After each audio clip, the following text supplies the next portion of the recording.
we as a staff together have thought about some things. Thought about some things that we can do. I have a coaching voice, sorry. We are looking into some things for next fall, but one of the comments we heard is his fun comment this morning was, wait till he stands up, you'll see that we didn't guard each other in basketball. He was the point, he played both, I was the point guard. Can you imagine that? But anyway, my wife had said that he did a wonderful job talking to the Rolette kids. And I thought, if we're going to do something now, maybe I can get him to come. So I gave him a call. And his first comment was, wow, that's heavy. And I said, yep, but we need to have a conversation. And he agreed to come. And then he called me back and said, can I bring some students with? And I said, the more the merrier. Great, please do so. The background information on this is this. Wade's son had made the decision he was going to kill himself. They had no clue. And through some intervention, he changed his mind. And he got some help.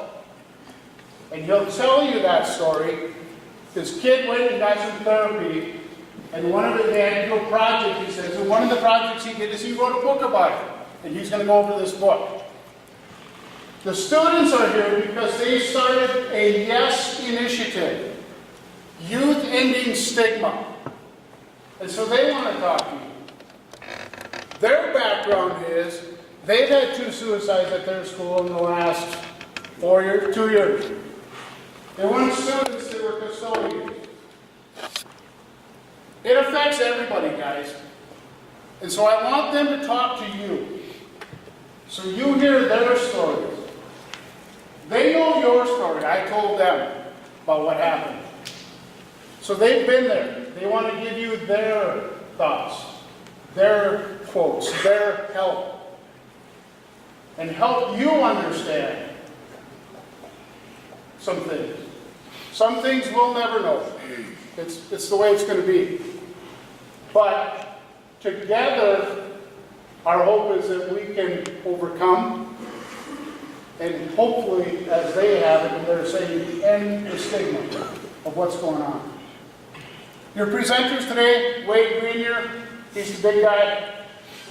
The students are Bailey, Chelsea, and Kiara. Range in ages, sophomore through senior, correct? Juniors and seniors. So they will talk to you a little bit, and then Julie will be available too to talk a little bit about some things that we can do, that you can do to get some help if needed. Okay? This can be tough, and I understand. There's tissues around, use them. But we need to talk. We need to get this out in the open. We need to fix this as best we can. I don't know the answer, but I hope that we, as a group, can do this. Again, this is going to be heavy. It's going to be emotional. Wade, Mr. Grenier, will probably be very emotional. Remember, this is his kid. His kid right now, doing very well. In school, he's getting ready for graduation and living his life right now the best that he can. Okay? Afterwards, there are people here.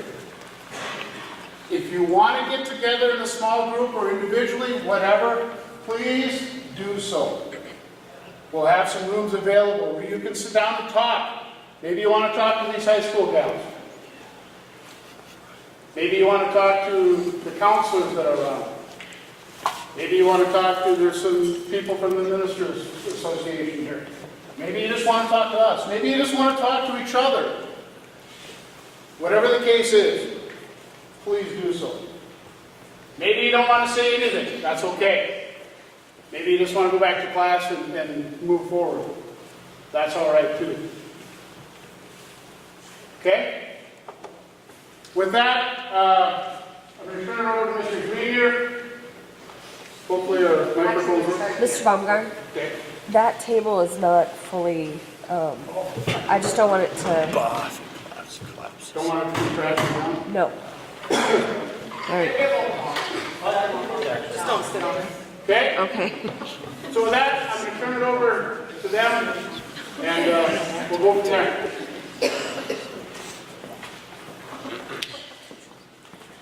Well, they asked me to start out. I'm Deb Zalat. I'm a school counselor at Rolette, and I just want you to know our hearts break for you guys.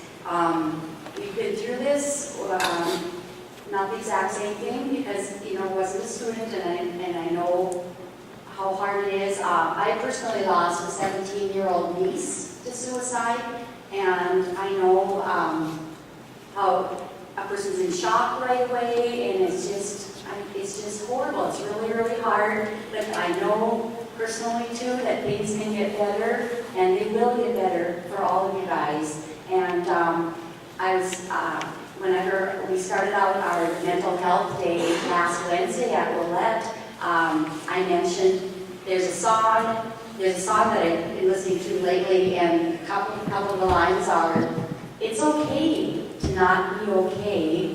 This is a safe place. And that's true. It's like, and I was talking to your counselor, Mrs. Nelson, this morning, and we were both talking about that, how it's okay to not be okay, you know, and talk, you know, just talk to somebody. That's what this is all about, is getting the word out there that there is help and there is hope, and don't be ashamed. The North Dakota Governor's First Lady's office, she's a recovering alcoholic, and she wanted to start this youth initiative, which some of our students are going to explain more later, how it's nobody's fault. You know, and mental health concerns are very, very common. Addictions are very, very common. And don't be embarrassed or ashamed, because it's not your fault, and there is help out there. And so we thank you for letting us come here today and be with you. And if you have any questions and we can visit with you, we would be glad to. I'm going to turn it over to Bailey Mora. She's actually, these three high schoolers are all part of our school. We have a Sources of Strength team, which focuses on ways you can get help with whatever you're dealing with in life. You know, there are ways to get help. And when I got this email saying, you know, that the governor's the First Lady's office, you know, wants to really push students leading programs to get the word out there that you shouldn't be ashamed of, you know, mental health issues. I said at our meeting, does anybody want to get going on this? And Bailey was the first one to raise her hand. She said, yes, let's apply for this grant through her office and try to do something about talking about mental health issues. So I'll let Bailey share with you some too. Hi, I'm Bailey. I'm a senior at Rolette. And so you probably heard it by now. The S program stands for Youth Ending Stigma. And that's exactly what we're trying to do. And I think it starts with us, obviously. Older generations, they think it seems to be, you know, hold it down, don't talk about it, you know, put it back, we'll think about it later, you're gonna get over it, it's fine. But that's really not how it is in the time that we're living, and we need to talk about it. The word needs to get out there, and it's okay to not be okay, and if you need help, you need to reach out to get it, so that things like this don't happen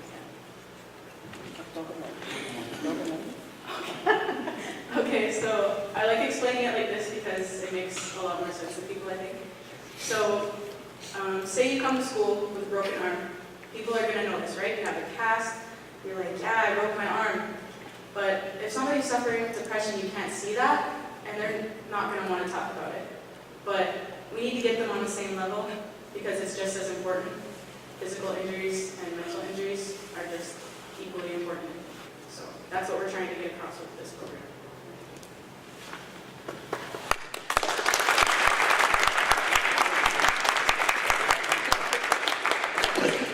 Hello, my name is Kiera Grant. I'm a junior at Rolette High School.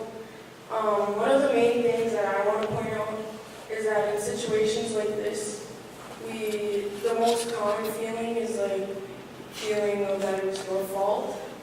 And so we just need to make it a point, like everyone else has been talking about, we just need to talk about it. And so it's not your fault because we can't read people's minds. And so we don't know what's going on with them or how they're feeling. And even if you are close friends and stuff, you know, we keep stuff hidden. And so we just gotta keep in mind that don't blame yourself for what it's been.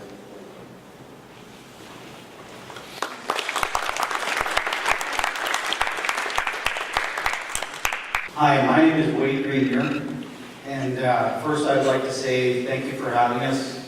This is an extremely important topic that needs to be addressed. And also thank you to these kids for starting this youth ending stigma program, because it is something that is so crucial. It's out there and we refuse to talk about it, and I don't understand why. It's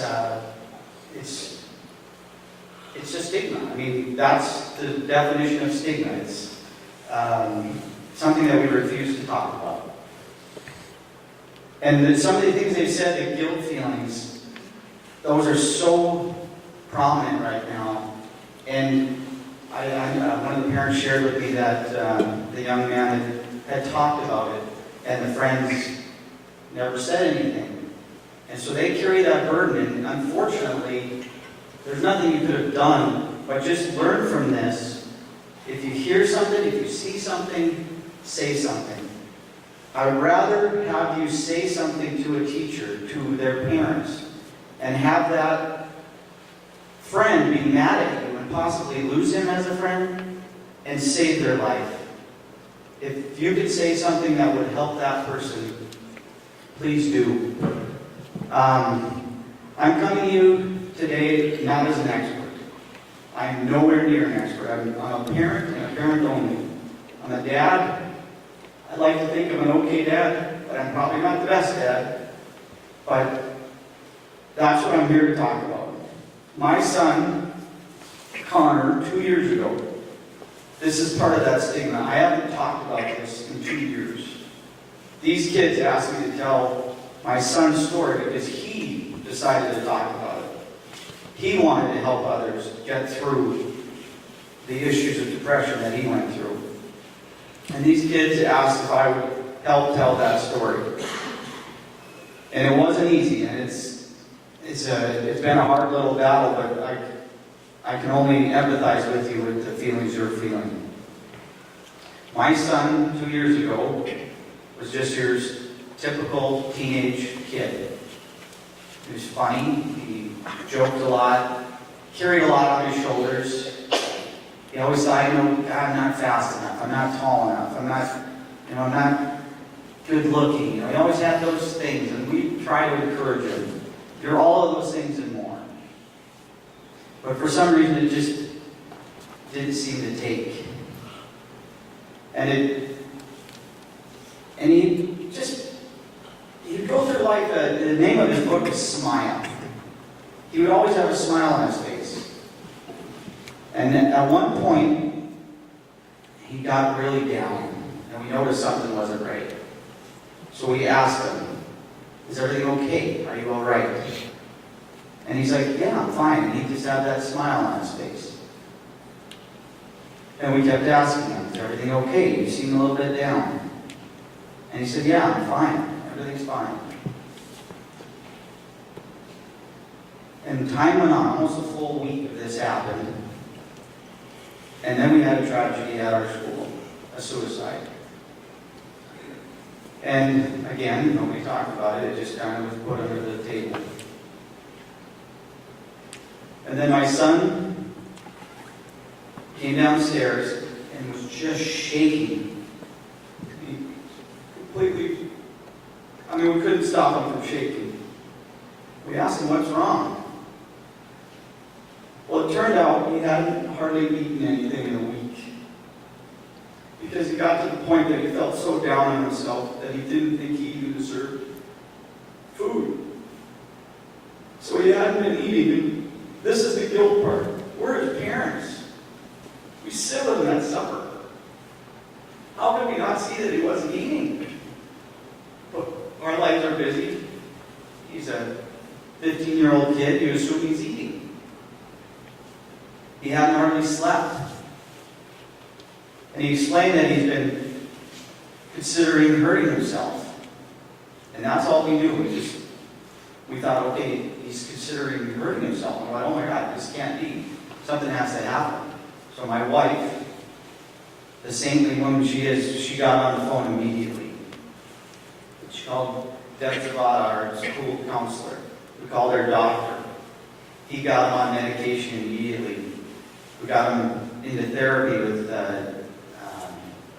Human Services, Lake Region Human Services. We called friends, and they were there immediately. So I think what it showed him is that there were people available, and all he had to do was just ask for the help. That's all he had to do, was ask for it, and it was there. And we didn't really know how heavy it was or how much burden he was taking on himself until I can't remember the time frame, but I was on my computer, or our family computer, and I was looking up, or I was trying to find out how to smoke a brisket. And I typed in how to, and the first thing that came up was how to tie a noose. It was at that moment I realized just how close it was.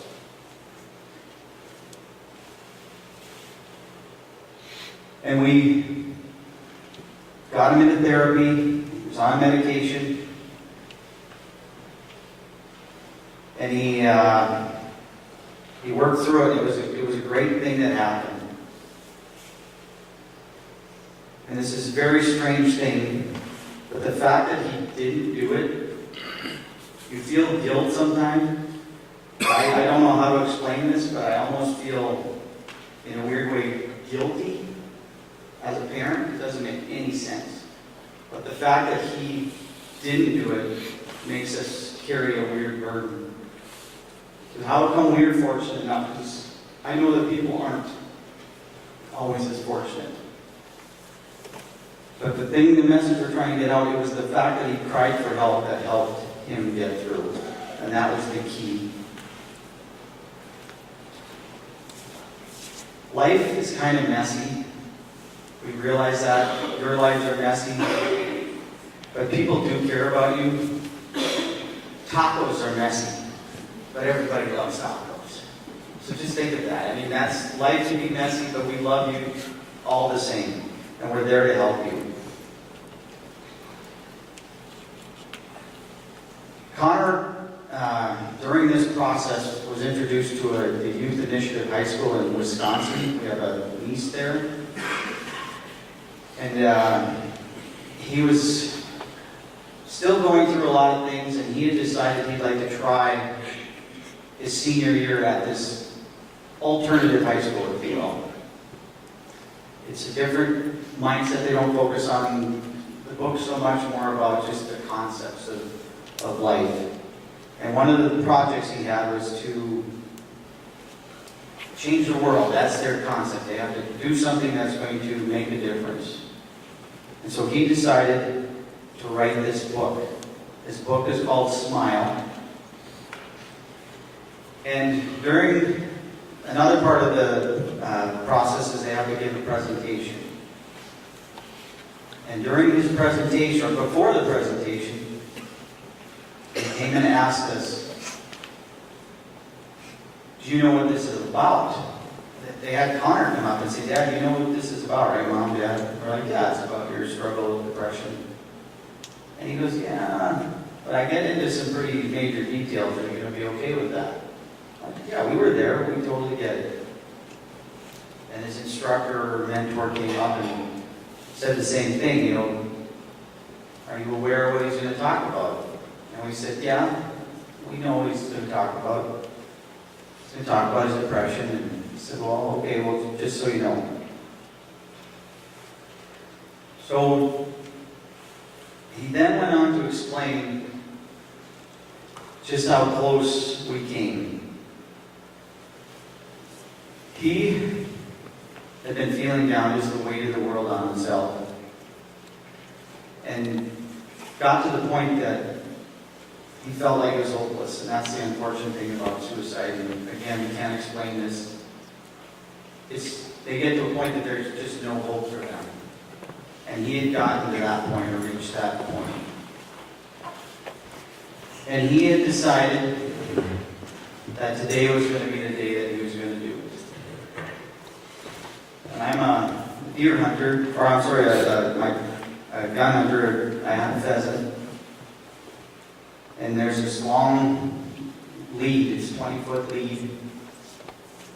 And he had taken that and tied it into a noose. And this is kind of going off subject here, but this is part of the science. He had said that he would sit in class. I see some hoodies out there.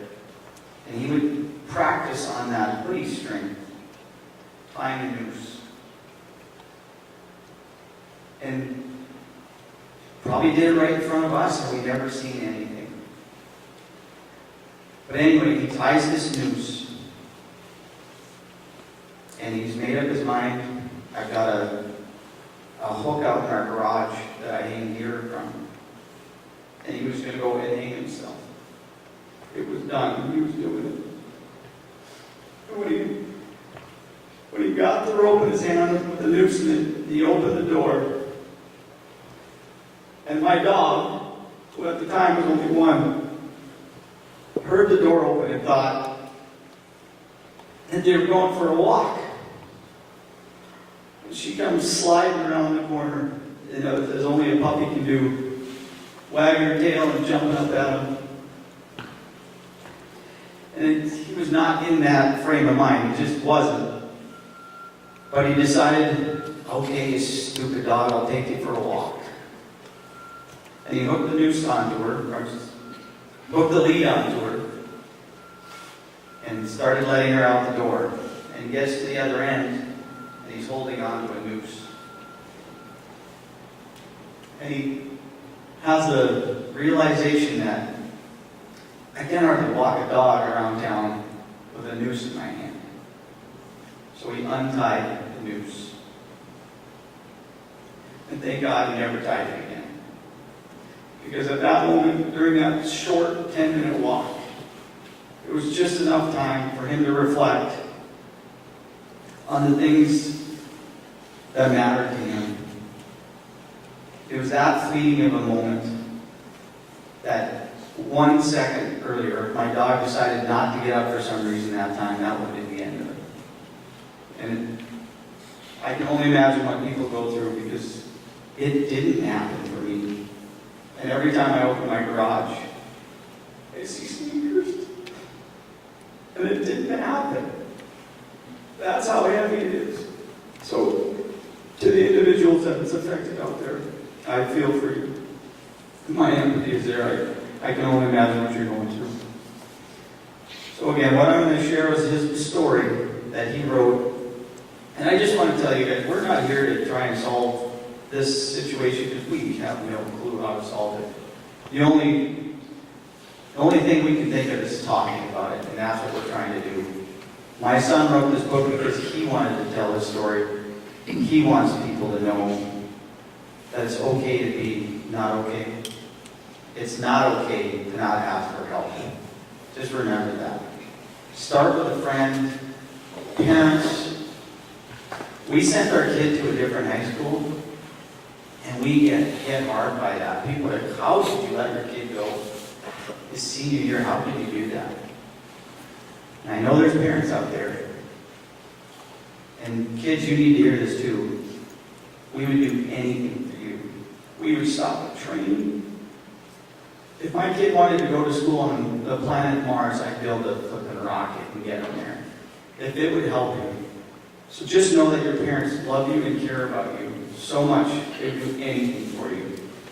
Yes, we can be hard on them, but that's kind of our job. And we don't know what the hell we're doing. We're just doing our best. There's no manual. We're just doing what we can do. So cut us some slack sometimes. Just know we're doing our best, and we're there to help you. With that, I'd like to go into Connor's story. Deb's going to help me here. Just to lead into it, you can see it by the pictures.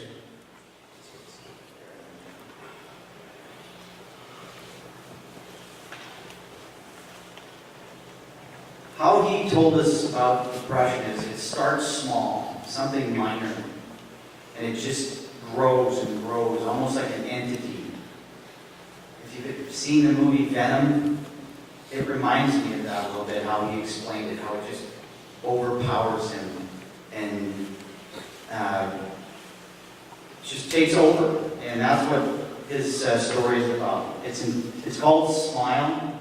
My son Connor illustrated and he wrote the story. It's called Smile because that was his defense mechanism. That's what he used. He was a very funny kid, and he still is a funny kid. And he never thought he was good enough. And so, here we go, Smile by Connor Jr.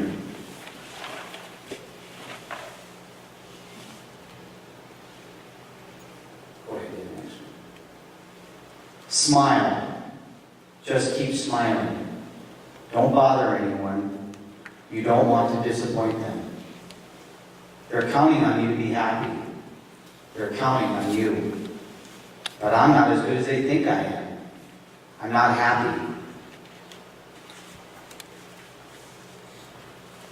What is happening to me? I feel sick. Things scare me now. Conversations, places, people. What are they thinking? Are they laughing at me? They've always counted on me to be the funny one. But everything I say sounds stupid now. I'm so stupid now. I can't sleep at night. Thinking keeps me up. Bad thoughts I can't control. Daggers plunging into my brain. The noise is deafening. You're so stupid. You're too skinny, you loser. Why would someone like her care about someone like you? You're such an F up. Everything sucks and it's all your fault. It's all your fault. It's all my fault. Lock the door. Turn on the water to cover your cries. You don't want them to know. You don't want to disappoint them. How did I get like this? What's wrong with me? There's something very wrong. Who am I? What am I? I'm a disappointment. You're more than a disappointment. You're an F-up. You're nothing.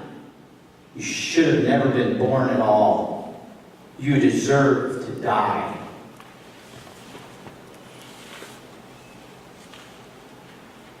I deserve to die. I want to die. I'm going to die.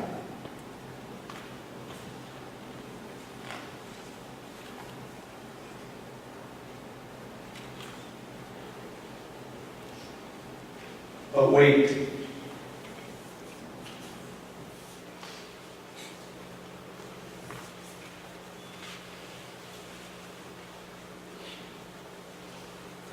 What about Mom and Dad? Would they think it was their fault? How could I disappoint them? They love me. What would happen if I died? Would everything just be over? Is there anything after? Or just nothing? I'm too young for nothing. There's so much I haven't done. I still want to become something. I don't want to die. I'm not ready. Therapy becomes my sanctuary. I can let down my guard. I can cry out loud. I can say everything. The bad thoughts are quieter here. I can be myself. In this place, I am safe. I am not a disappointment.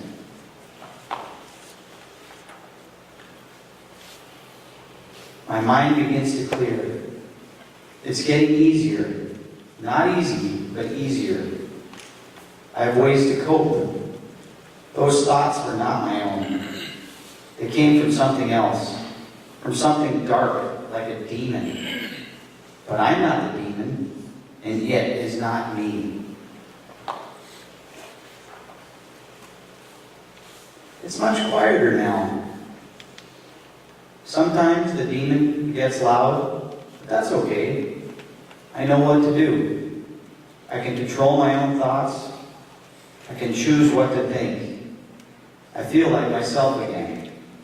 Sometimes I'm still sad, but not always. I know what to do to feel happy. Now, I feel happy when I smile.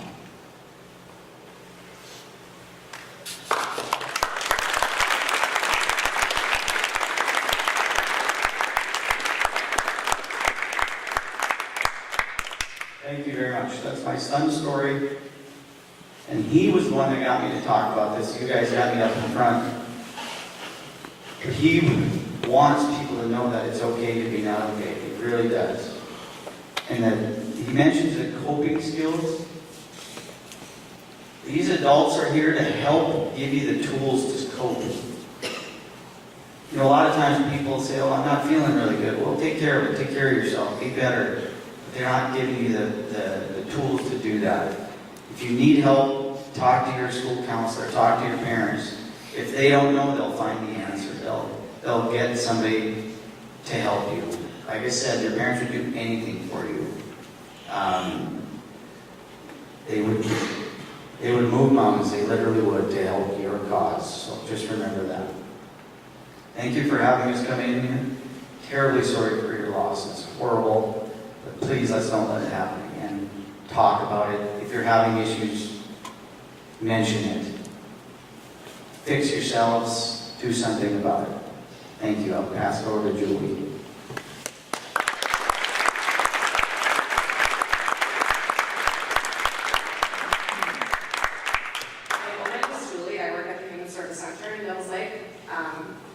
I'm so glad that we were able to come. Like we said, I saw him last week, and I just came home and I told Kevin, I said, you gotta get him to come. He's does such a nice job. And I think the main key thing is just the message from Matt. The message isn't about suicide or about death, it's about hope. It's about you can get help, you can reach out. And I really liked how Connor put in there about just changing the thought patterns. So much in what I do and all the therapy and all I've done over the years with people is about changing some of those thought patterns. That when we have those thoughts that we're not good enough or people don't care about us or there's no hope or things like that, that's not fact. Okay, and so when Connor talked about that, that just pointed out so much of what this is about, that we can change those thoughts. And so all of you out there, if you have friends that are having thoughts like that, that's a big piece of it, is to challenge those thought patterns. That it's not a fact, that people do care, that people are there for you, you're not in this alone. And that's what I like so much about Connor's story, is because he really figured that out. And that's ultimately what saved him. It started with the dog. The dog showed he's not alone. Then he reached out to more people. Right? And we heard Ray talked about, during when we were talking with the staff, Ray talked about Bailey coming over and just being there with him and holding him. And that's huge, you know, as friends. Sometimes we as friends don't know what to say.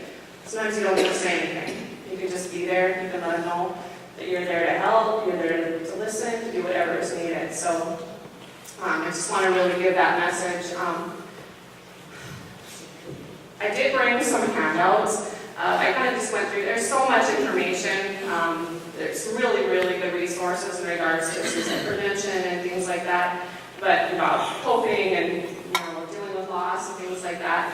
But some of the information I brought is more just about some of the risk factors, and it's not even risk factors just for suicide, it's just in general for mental health issues, things to watch for with your friends, with your family, with your neighbors, whoever.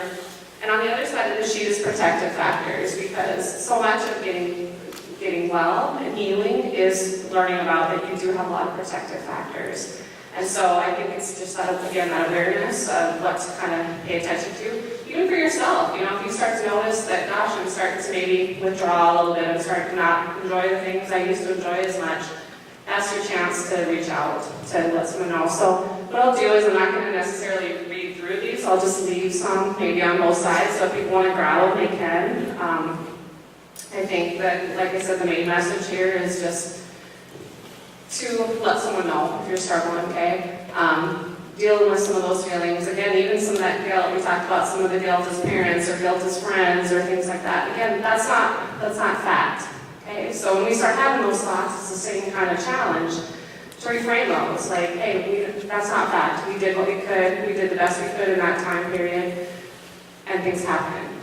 And so we need to figure out how to move on, figure out how to maybe learn from this, figure out how to take care of each other. I think just that general, with that protective factors, is the support around you. And so be kind to each other. Reach out. If you see someone sitting by themselves, go sit by them or invite them over, because you never know what's going on. The other thing I want to point out is, and this kind of came out last week when I was in Roulette and we were talking, is that whole myth about we don't want to ask someone if they're thinking about suicide, or we don't want to ask someone if they're thinking about hurting themselves because I might put that in their head and I don't want to be responsible for that. That is a myth, okay? We cannot be afraid to ask about it. We cannot be afraid to talk about it. Because if I see someone struggling and I can't say the words, well, that just leads more to that stigma. So we need to be able to sit down with them and say, hey, I see you're really struggling. Are you thinking about hurting yourself? It's not going to put any idea in anyone's head. It's not going to make them do something that they weren't already thinking about, okay? What it does, though, is it opens it up for them to talk about it. Like, wow, you made it okay for me to talk about it now. I can say it. Okay? Same with depression, whether it's anxiety. It doesn't have to be even just suicide. Any kind of mental health issues. So it's really important that we ask about things, we pay attention to each other, we notice when someone's acting a little bit differently than they maybe used to. And let's figure it out. Let's try to ask them what's going on, okay? Other than that, I guess I don't have anything else. Does anyone have anything else? Do you guys want to share anything else? Or final things? Does anyone have any questions for anybody, I guess, who was here? All at once. I can't see all the answers. Right. Oh, question, yeah. How old is Connor now? Just turned 18. He said he's ready for graduation. Yep. Going to Augsburg University, thriving. One of the tools that they gave him was to find your joy, and he's really taken on exercise. He's running, hiking. So yeah, he's doing really well. He still has issues. I mean, nobody's cured from mental health, I don't think, but he at least now is managing it much, much better. He'll start school, and I think, I will say, I forgot to mention this, one thing about high school is I know as high school kids you feel like it's the biggest time in your life. It's a tiny little blip of your entire existence. Average age of 75, you're 15 years old, you've lived 20% of your life. In the first 4 years, you're pooping your pants. So you can't even really count those. So really, you've got a lot of life left.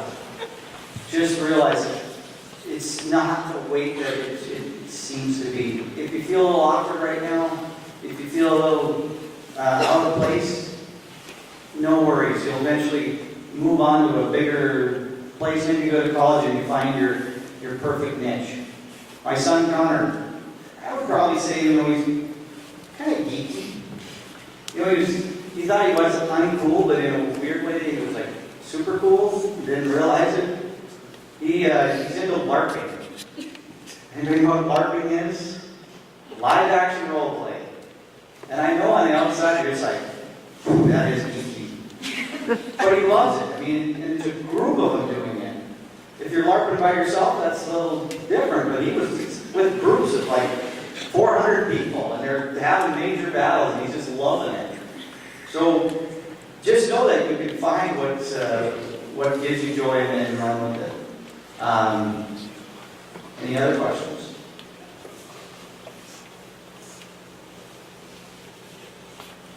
I know Kevin mentioned that we would be available after if someone would like to ask this question. We are not experts. We're just people that have lived through a few things. Yeah?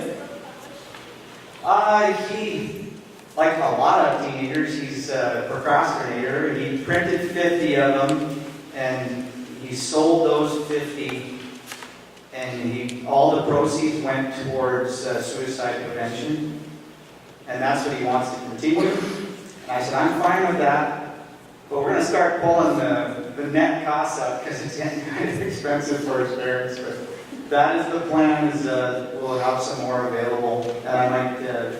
If anybody would like one, we can get one for you. I plan to buy some for the school. How many ever we need, I can get with that, if you want to let me know. I would like to get some for our library teachers to be able to access. I've tried to convince him to make it smaller. I think it's something that should be in counselors' offices nationwide. I really do. I think he's my son, but I'm very proud of what he did. It takes a lot just to put it on paper and say it. Any other questions?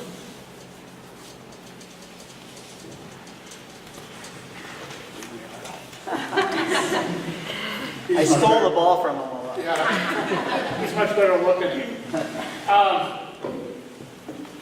Any questions, guys? Now's the time. And if not, the time will be, we'll break. If you want to go someplace, we'll be in the Circe room. We'll be in the fax room. Those are 2 areas. If we need more, we'll get more areas. If you're not comfortable, that's fine. Understand that. But if you want to talk, if you want to say hi to these people again, they'll be available. Other people will be available to talk. That's the message. Talk. One of the things I think of after all of this is if you have a bad day, I mean, really, I ask, wait. Wait till tomorrow. Do you know what tomorrow's going to bring? Tomorrow could be a great day. Right? You may have had the worst day ever, whatever the case may be. I ask you to wait. See what tomorrow brings. Tomorrow you could fall in love. You could win the lottery. Mom and Dad could buy you a new car. You could get the high score on Fortnite. Whatever. But I ask you, understand that what happened, happens. Tomorrow's going to be something new. Ask any of us teachers. We have great days. We have bad days. There's days I go home going, wow, I seem to have been busy all day, spinning my wheels doing something, but I can't tell you what I did. I can't tell you what I accomplished. But there's always tomorrow. I got tomorrow. I can do something tomorrow, something good. I can high-five a student. I can go to a basketball game.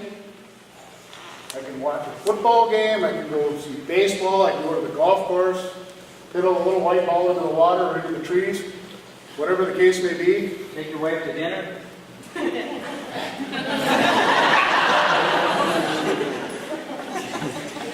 Would love to do that. That makes a great day. But again, just wait. See what tomorrow brings. Call a friend.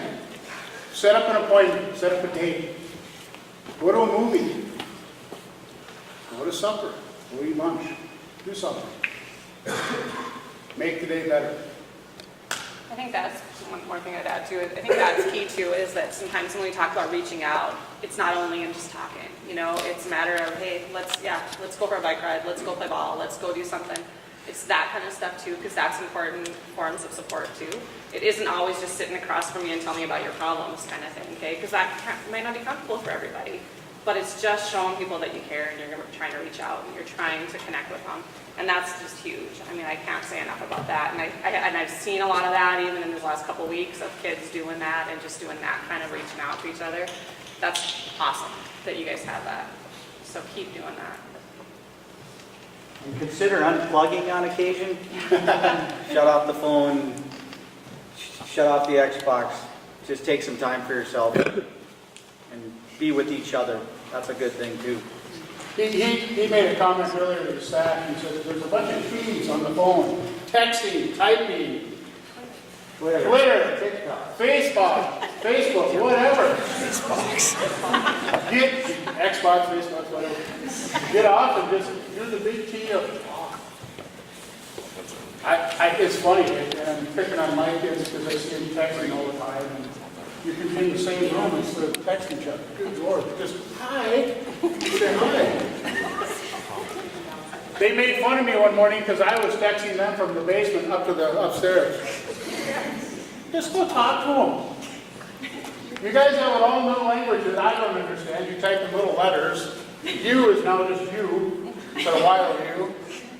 LOL, all that good stuff, whatever. Just talk to each other. If there's one pet peeve I have is you're losing the ability to communicate. Verbally, at least. You guys can all type 700 words a minute on Twitter and texting, but you can't talk 3 sentences. Talk to each other. Be happy. Live for another day. Anything else? Nothing? Okay? If you want to chat, if you want to say hi, if you want to talk about this stuff, Cersei room, back to you. Any last questions before we dismiss? Thank you, parents, for coming. Appreciate it. We'll get the word out more, try to do more things. For you guys, we're here. We're here for you. Thank you, you guys, for coming. Thanks for having Appreciate us. it.